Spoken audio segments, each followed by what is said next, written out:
Whether you want to build a seven-figure business or not, I'm going to talk today about things that you need to be doing regardless. Doesn't matter if you want a five, a six, a seven, or an eight-figure company. These are things that have to happen regardless so that you can have a strong and profitable company. The very first thing is to get crystal clear on the role that you want to play.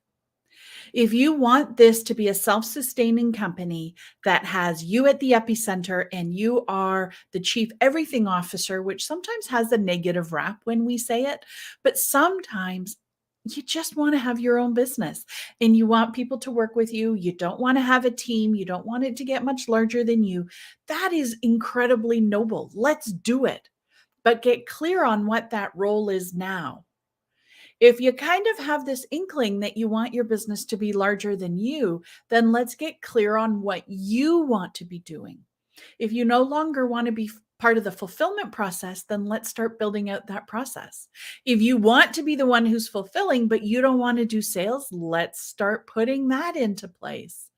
If you want to be the face of the company and then not have anything to do with the sales or the marketing or the fulfillment, then let's start putting that into place. Whatever your vision is for you and your company, as long as it's in alignment with who you are and what you're about, then it is your right vision. But we've got to start building it now, today, this very moment, to be supporting you. If you're just wanting to be the face, and I got to tell you, if you're looking at scaling this sucker, we want you to be the face of the company and not really be involved in a whole bunch of the other behind the scenes stuff. But let's start figuring out what that looks like so we can develop your hiring plan, so that we can start figuring out what your organizational structure is, so that we can start putting some revenue benchmarks in place so that we know when we can get those key players into their roles as you grow. So the number one thing to do, no matter how big you want your company, is to get clear on your role. The second thing, surround yourself with people who bring you joy. If you're not enjoying the work, let's figure out if it's because the clients are not who you really want to be working with. And the best way to gauge that is when somebody books on your calendar and your heart sinks and you're like, oh, I don't want to talk to them. Or you get on the phone with someone and they just suck the life out of you. Or you get a new contract and your heart drops a little bit because you just don't want to be doing the work. Surrounding yourself with people who bring you joy is going to be a huge factor in the satisfaction and fulfillment of your company. And I know it seems like such a simple thing. It seems so obvious when I say it, but there's so many of you that are stuck serving the same audience because it's comfortable versus making that shift to up leveling or shifting who you serve to people who bring you more joy. And when you make that shift, there's always going to be a little bit of a lull or a dip. It's not a bad thing. It's a good thing. But if people are not bringing you joy, if your team is around you and you're dreading your meetings, it's time to shift up your team. You know, our tendency is to hire people who are just like us because they're super fun. And I'm going to challenge you to find someone who's really different from you, with a totally different skill set, with way different strengths, who's still fun and enjoyable to be around. So surround yourself with people who are bringing you joy. Next, only hire people who are going to make your business stronger. If you're hiring based on trying to save money or on bringing someone in at the lowest possible investment amount, you're not going to have the right person. We want you to be bringing on people that are better at what it is that they do than you are. Why is that important? Because if they're going to be a profit center for you, meaning when we hire, we want them to be earning 3 times the amount of their salary in increased revenue that they bring you, then we've got to be hiring people that are at the top of their game. It's scary to make these hires because usually we have to hire before we're ready. In fact, it's one of the number one things that I'm hearing people are needing capital for is to make that strategic hire. When you do your due diligence and you create an environment that's focused on results, then that person has a probationary period where they can start showing you that they are going to be a huge asset in your company. Yeah, it's going to cost you more, but we want to hire up so that we are increasing our business through our hires, not getting rid of small little nitty gritty things that are annoying us because it's cheaper to do that than to get a very strategic person in. The mental load that you carry as a business owner is massive, especially if you're still in the solopreneur state where you're doing absolutely everything. In any given day, you're having to shift from, doing what it is that you do to being a marketer, to having a sales call, to, maybe being a bit of a therapist for your clients, to doing some graphic design, to remembering to send out the newsletter, to follow up with so and so. When you can remove that mental load and have somebody else be part of the decisions and part of the strategies, then that mental load decrease gives you space and clarity to do what you do best. And often it's visioning and dreaming and figuring out and coming up with something. And that is really your job, especially if you're going to be scaling this sucker. The next piece is we've got to be building your business to serve the lifestyle that you want. It doesn't matter how big your business is. It doesn't matter how many people are in it. It doesn't matter what your big visions are. If your company doesn't serve you, then it's just going to be a pain in the you know what. And we don't have time and space for pains in the you know what. We got enough of that in our world. And so if you are an incredible introvert who it takes everything to show up day after day, then why are you crafting your business doing one-on-one calls? If you're somebody who likes to be behind the scenes, why are you building this business with you out in front? Put somebody else in front and you be behind the scenes. What if we could craft this so that you had the flexibility in the time that you wanted? That's a big part of what we're doing in our scale program is figuring out how to remove you from the day-to-day functioning of your company and come up with that hiring plan so that we can create the lifestyle that you desire. I think many people are doing it backwards. They're adapting their lifestyle to the business that they're building. It should be the other way around. We should be crafting our lifestyle and building our business to support it. If your business isn't financially serving your lifestyle, then we have to go back to the drawing board and look at your offers and your pricing to figure out what we need to be tweaking. Maybe we need to repackage.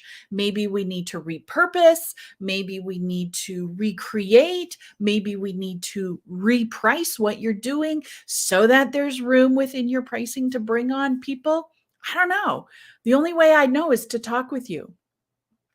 And so when we craft this so that it serves you in the lifestyle that you want, to be able to answer the question that, is it worth it? Like, is it worth it is kind of your barometer on a day-to-day basis of what it is that you're doing. If it's not worth it to you, then stop building it. If it's not worth it right now, figure out what's not feeling worth it and let's make those changes. If you can't figure out how to do that or you feel like you're stuck in a hole, I invite you to remember that nothing is permanent. The only thing that is permanent in our world is taxes and death. That's it. Everything else can be changed. Everything else can be evolved and grown and shifted to better serve you. But you have to put the stake in the ground and say, this isn't working for me anymore. It's not feeling worth it. And then we go and look at the people and the processes and the profit and shift those so that it becomes worth it. The next thing that is non-negotiable in your business is to show up consistently. Showing up is going to look different for every single one of you based on what your strengths are, what your style is, what your marketing strategies are. But your job is to get eyeballs on you regularly. You are in the people business. You're a people, your team are a people, and your buyers are a people. People need people. They need to feel connection. And if you're not showing up, you're not going to connect with them. So you being able to show up consistently is not just about the strategy. It's not about committing to X number of lives or X number of reels or, I'm going to dance on Tuesdays. That's only a part of what it is. The other part of showing up powerfully and consistently is understanding why you're not. Why are you hiding? Are you afraid of being judged? Are you afraid that what you're saying you might get ridiculed? Are you concerned about what people are going to say or think? Well, all of those things are none of your business. You have no control over that. So let's give up and let go of trying to control that. But when you show up and stand behind the value of what it is that you do, it's going to have massive repercussions across all levels of your business. It's going to help you with your sales. People are going to build trust with you faster. People are going to be more interested and want to learn more about what it is that you do. You see, growing your business is not just a tactic and tool and strategy play. That's only a percentage of it. In fact, it is 20%. 80% is the mind game that you play every single day, the stories that you're choosing to help fuel your decisions. And if we're not taking care of the mind part or the story part, then the tactics aren't going to work.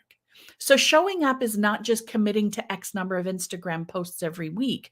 It's about doing the inner work that's needed so that you can show up powerfully and you can show up in a way that is of service and brings value to those who need you the most. 2 more parts. The next one is this fact that your numbers don't lie. There are too many people that run their day-to-day business without ever monitoring whether what they're doing is working. If you're investing tens of thousands of dollars in Facebook ads and they are not converting, you are wasting not only your time and energy, you're wasting valuable dollars that could be put back into building better messaging and positioning for your offers. Your numbers don't lie. If you're feeling like you never have money, then we have to go and look at your cash flows. If you feel like you aren't able to hire and you're choosing to say, well, you don't have any money to hire, then let's go look at your pricing and understand where every single dollar is. If you are working around the clock and not getting the results that you want, then let's go look at the metrics and see what you're doing and how you're spending your time and whether it's generating the results that they're supposed to be getting. I'm doing this because in my head, I'm thinking about the scorecard that we use with our students to help them measure the impact of the actions that they're taking. If you are investing hours and hours and hours recording a podcast and it's not generating clients for you, then why on earth would you keep recording the podcast without making some strategic changes, either to what the podcast is about, who it's speaking to, what the content is that's going out in it, or the marketing of it? Your numbers don't lie. And if you're not tracking your numbers, you are wasting time and energy and money. And those are 3 of your most precious commodities that you cannot and afford to be wasting. The final thing, I'm going to say this because I just think it has to be said, and you might not like it. I might fluff your feathers with this. That's okay. I'll wear it. But your way is not the only way. When we start this business, we come up with our own systems and processes, whether we think about it and document it or not. There is a method to your madness of how you do business. But the reality is there are other ways to get results in your business as well. Your way is not the only way. And the only way we're going to know whether there is another way is if you're watching the numbers and you're measuring the data and you're looking at the results. And especially when you hire, we think, okay, here's my standard operating procedures. You're going to be posting on Instagram for me. This is how you have to do it. Well, what if we'd followed some of my advice here and hired somebody that was smarter at Instagram than us. And they'd taken more courses and had more experience and had more firsthand results, experience getting firsthand results, doing things a different way. But you insisted on them doing things your way. You see, when you bring people into your company, your job is to make sure that they are hitting the results that they've hired for. How they get those results, it's kind of on them. They can take your processes and procedures and use them as a guide. Maybe there's check-ins that you want them to have. Maybe there's some things you don't want them to miss out on. But at the end of the day, what you care about is not how they get the results, just that they get the results. And so when you can let go of things needing to be your way, all of a sudden you're going to be empowering the people around you, and you're going to be empowering your business to run. You know, one of the things that I say in our programs is just let it run. Let your team do their thing. Let them make a mistake. If they make a mistake, they have to fall on their own sword. You don't have to keep them on your team, but they are in the results business just like you.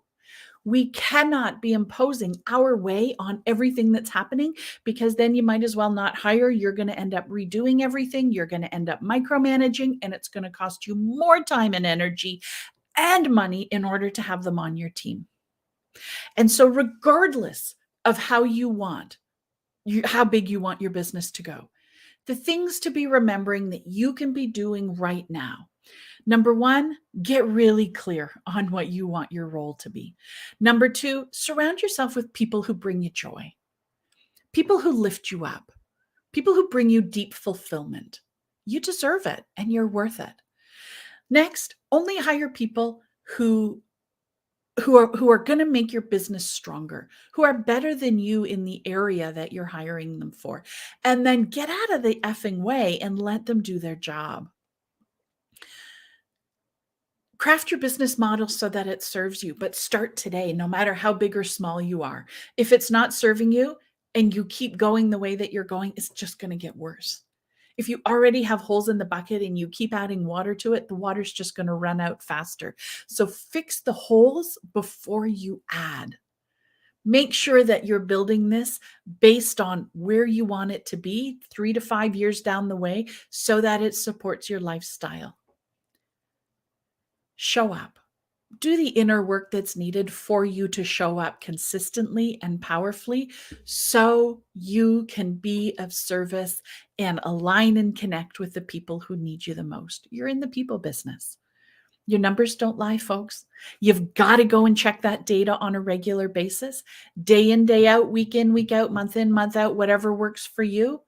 Your revenue, your lead gen, your fulfillment, your the retention rates, all of that's going to give you clues whether the work that you're doing is worthwhile or whether it's a waste of your time and you need to shift. And the last thing, your way is not the only way. Let go a little bit.